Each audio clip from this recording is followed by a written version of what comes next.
Bonjour à toutes. Aujourd'hui, je voulais parler d'un sujet que j'affectionne particulièrement. Pourquoi on ne doit pas écouter les conseils des autres et aussi pourquoi souvent on devrait éviter d'en donner. Alors c'est normal, c'est humain, on ne peut pas s'empêcher de donner des conseils aux gens pour leur expliquer ce qu'il faut qu'ils fassent, pour leur dire ce que l'on ferait à leur place. C'est normal, c'est vraiment dans l'intention de les aider, etc. Ça fait partie de nous, ça n'est pas le problème. Pourquoi je voudrais aujourd'hui vous conseiller fortement de ne pas écouter les gens, ou en tout cas de les écouter, mais en intégrant ce que je vais vous dire aujourd'hui qui va changer la donne. Les conseils sont toujours donnés avec une bonne intention, mais on sait aussi que l'enfer est pavé de bonne intention. Pourquoi il faut faire très attention avec les conseils que l'on va vous donner? Quand quelqu'un vous donne un conseil, il va forcément vous conseiller, vous donner un avis par rapport à sa vision du monde. Même s'il essaye de se mettre effectivement dans vos baskets, il va forcément utiliser sa vision du monde, sa conception du bien, du mal, de ce qu'il faut faire, de ce qu'il ne faut pas faire, ses émotions, sa perception des croyances globales. En fait, sa vision à lui. Donc, sa vision à lui, forcément, n'est pas votre vision à vous. Et quand on donne un conseil à quelqu'un, qu'on lui dit mais tu devrais faire ça, quelque part, c'est considérer que la personne en face de nous a exactement le même référentiel, alors que c'est complètement faux. On peut être 9 milliards bientôt, ou peut-être déjà d'humains sur cette terre, il va y avoir 9 milliards de personnalités, de visions du monde différentes. Pourquoi? Parce qu'on a une histoire différente, parce qu'on a une façon de voir les choses différentes, parce qu'on a des besoins différents, parce qu'on a des désirs différents, parce qu'on a des contraintes et des freins qui sont différents. On a vécu dans des environnements différents, on a un prisme de vue, c'est comme si chacun portait des lunettes de soleil avec une couleur différente. Certains vont l'avoir en bleu, d'autres en rose, d'autres en violet, etc. Juste pour vous montrer visuellement qu'on a tous un filtre de perception de la vie qui est unique et qui nous appartient. Donc, quand quelqu'un va vous donner un avis, il va essayer peut-être dans sa tête, il va penser peut-être mettre vos lunettes, mais il pourra jamais vraiment mettre vos lunettes, parce qu'il y a certainement une partie qu'il connaît de nous, mais la plus grosse partie qui nous constitue, il ne la connaît pas. Parce qu'il n'est pas dans notre tête, parce qu'on ne dit pas tout, et aussi parce que nous, inconsciemment, il y a plein de choses qu'on ne connaît pas sur nous non plus, donc ils ne sont pas conscients. Donc voilà la raison principale pour laquelle je vous demande de faire attention quand on va vous donner des conseils. Les gens qui se reposent entièrement sur les conseils des autres en pensant effectivement que les autres sont bienveillants, et je ne remets absolument pas en question la bienveillance des personnes, mais aussi bienveillants qu'ils soient, ces conseils sont applicables pour leur vision du monde, pour ce qu'eux imaginent de la situation. Ils ne sont pas applicables par rapport à vous, forcément, vos envies, vos besoins. Alors peut-être qu'effectivement, certaines idées vont vous convenir, etc.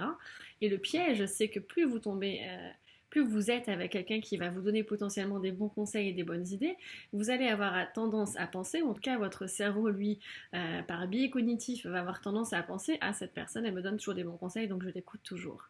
Et c'est là potentiellement le plus gros piège, parce que quelqu'un qui ne nous donne pas forcément des bons conseils, on ne va pas vraiment prêter attention, mais quelqu'un qui nous donne souvent des bons conseils, eh ben on va avoir tendance à prendre les choses pour argent comptant. Et même que ce soit des professionnels, que ce soit des coachs, des thérapeutes, etc. Prenez pour argent comptant, ne prenez pour acquis absolument rien de ce que l'on va vous dire. La seule personne qui sait vraiment ce qui est le mieux pour vous, ça reste vous. Et on ne nous l'apprend pas ça. On nous apprend à nous référer à l'expertise des gens, à l'expérience, aux connaissances extérieures. Et c'est effectivement vrai. Les choses qu'on ne connaît pas, on va aller les chercher. Mais il ne faut jamais oublier qu'il y a bien une chose que l'on ne pourra pas aller chercher chez les autres, c'est nos désirs, nos besoins, nos envies, ce qui nous correspond à nous. Donc faites très attention quand vous donnez des conseils aussi. Souvent, ça peut nous échapper, mais c'est un exercice à faire en conscience, et même, par exemple, à nos enfants, même si on a tendance à penser qu'on est omniscient, on sait tout ce qui est le mieux pour eux, ils ont néanmoins leur personnalité aussi, leurs besoins et leurs envies et leurs désirs qui sont différents des nôtres. Donc, je ne saurais que vous recommander d'expliquer effectivement comment vous voyez les choses. Et c'est aussi une technique extrêmement importante pour éviter les conflits, que ce soit en entreprise, que ce soit dans votre vie personnelle, pour éviter les conflits. De bien vous rappeler quand vous donnez un conseil, que ce conseil, vous le donnez avec votre vision. Si j'étais toi, non. on ne sera jamais toi. Mais ce que je ferais, effectivement, ça peut se comprendre. Ce que je ferais à ta place, ce que je ferais si j'étais dans ta situation, je ferais ça. Le si j'étais toi, pour moi, il est absolument pas pertinent parce que on ne pourra jamais être quelqu'un d'autre que la personne que l'on est. Même notre sœur avec qui on a vécu, même notre jumeau, on a tous des besoins, des sensations, on a tous des besoins, des perceptions, une personnalité différente. Donc on ne pourra déjà jamais se mettre à la place de quelqu'un, ça c'est certain. Donc les personnes aussi qui ont tendance à tout savoir sur tout et à dire c'est ça qu'il faut faire, etc.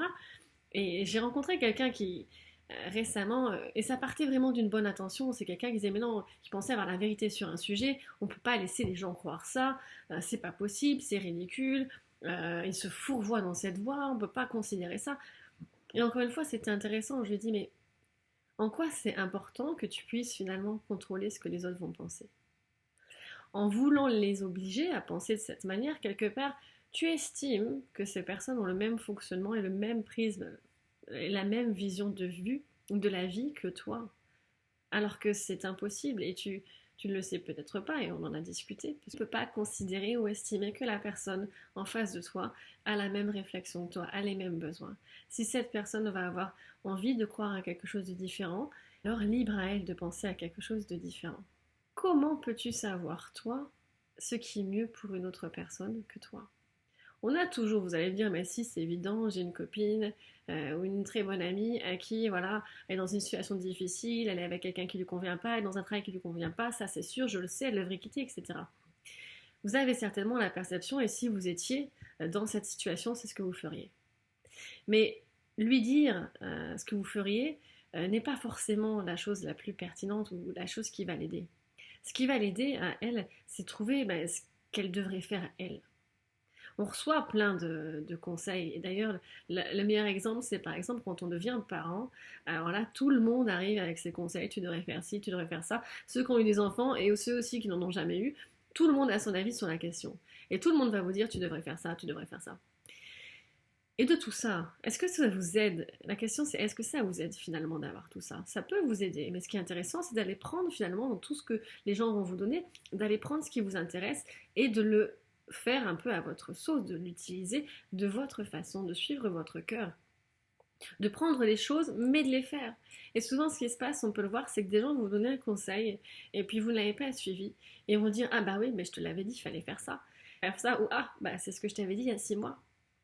Mais certainement qu'il y a 6 mois, la personne, elle n'était peut-être pas prête à l'entendre, ou alors elle était peut-être pas, elle avait besoin de passer par d'autres étapes, par autre chose. Et c'est quelque chose sur lequel je voudrais sensibiliser. C'est que, avec la meilleure intention que vous avez, quand vous donnez des conseils, n'oubliez jamais que ce conseil, voilà, c'est un peu comme une graine que vous semez. Vous donnez ce conseil. Et vous laissez la personne, par rapport à là où elle est dans sa situation, prendre ce conseil, peut-être qu'elle va y réfléchir et que dans 6 mois, elle va finalement se dire tiens, c'est ça que je vais appliquer par rapport à ma situation, à mes désirs. Et c'est pas parce qu'elle le fait dans 6 mois que finalement c'était mauvais, ou c'est pas parce qu'elle ne le fait pas que c'est mauvais aussi. Mais c'est aussi pour vous sensibiliser sur le fait que voilà, vous pouvez toujours donner votre avis, mais sachez que ça ne reste qu'un avis. Et vous aussi, on peut vous donner plein d'avis. Et peut-être que 95% des gens, 90% des gens autour de vous vont dire il faut que tu fasses A. Et si vous sentez, vous, qu'il faut faire B, alors la question n'est pas de faire A. La question est de comprendre qu'est-ce qui fait qu'aujourd'hui, peut-être, effectivement, vous avez envie de faire B.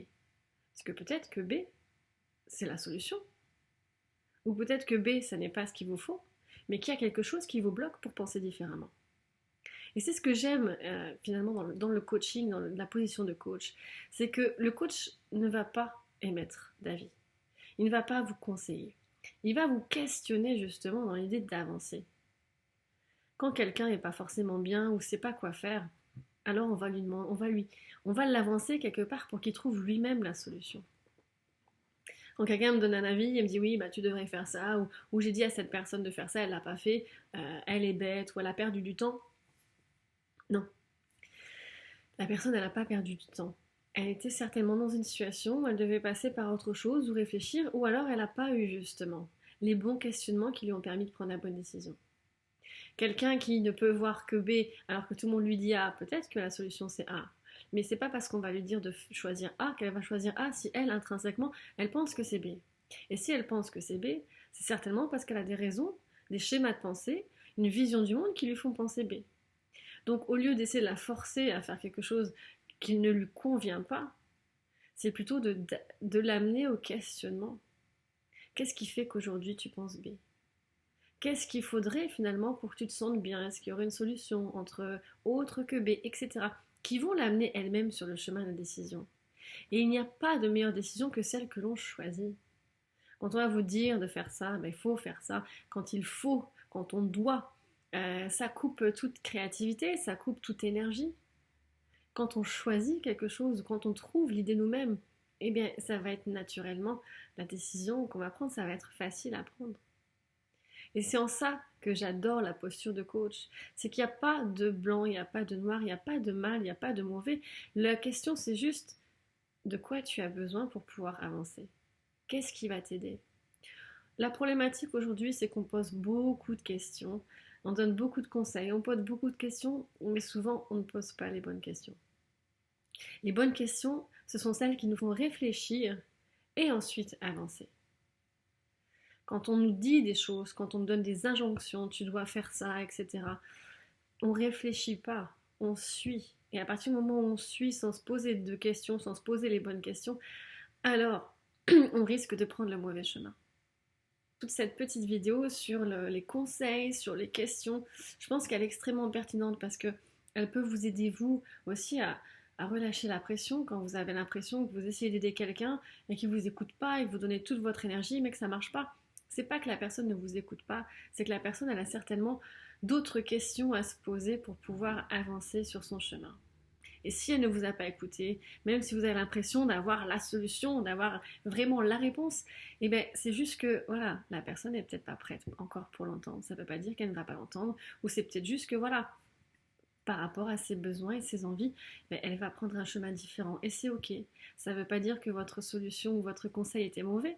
C'est juste que c'est quelque chose que la personne n'a pas choisi. Bon, la meilleure chose que vous pouvez faire pour aider quelqu'un, mais c'est juste de l'accompagner, peut-être de le questionner. Qu'est-ce qui fait qu'aujourd'hui tu voudrais faire ce choix plutôt qu'un autre? En quoi c'est important d'aller vers A plutôt que vers B? Qu'est-ce qui te rendrait vraiment satisfaite dans le choix que tu ferais? Comment tu sais que tu as pris le bon choix? Comment tu sais? Ce sont des questions qui sont difficiles, mais la réflexion va aider justement à mettre le doigt sur des choses qui sont plus profondes et plus importantes. Voilà, j'espère que ça vous a aidé sur tout ce qui est questionnement et surtout sur ce qui est vision du monde. N'oubliez jamais que la personne qui est en face de vous, vous pouvez très très bien la connaître, mais vous ne la connaîtrez jamais complètement. Vous ne connaîtrez jamais vraiment ses désirs, ses besoins, son fonctionnement interne, qu'est-ce qui la bloque, ses freins, ses rêves, qui font que ce que vous allez lui dire va peut-être correspondre juste à 5 ou 10% de ce qui pourrait lui aller dans son prisme à elle. Mais c'est ok, ça ne veut pas dire que ce que vous dites ou ce que vous pensez n'est pas bon. C'est juste qu'on a tous une vision, on a tous une façon de penser différente et c'est ok, c'est normal. C'est une, je pense, des problématiques de ce monde les plus importantes. C'est qu'on n'accepte pas le fait que les gens c'est pas qu'on n'accepte pas, d'abord c'est qu'on ne comprend pas. On ne conçoit pas que les gens puissent penser différemment de nous. En même temps, c'est normal, c'est tout ce qu'on connaît. La façon dont on voit le monde, on pense que tout le monde la voit de la même façon. C'est normal. Et je vais vous donner un exemple. Prenez une balle qui a un côté vert et un côté jaune, par exemple. Vous demandez à deux personnes de se mettre chacune d'un côté. Et vous demandez, mais de quelle couleur est la balle? Une personne va vous répondre une couleur et l'autre l'autre couleur. Et ils ne vont pas s'entendre. Mais non, j'ai raison. À vouloir avoir raison, en fait, on n'écoute pas le point de vue de l'autre. Il est fort probable que l'autre personne n'ait pas le même point de vue, ne voit pas la même chose, parce qu'elle a un prisme. Là, en l'occurrence, c'est quelque chose de concret, mais la vision de l'esprit, c'est pareil. J'espère que cela vous a aidé et si vous voulez des informations supplémentaires, surtout, n'hésitez pas à me contacter.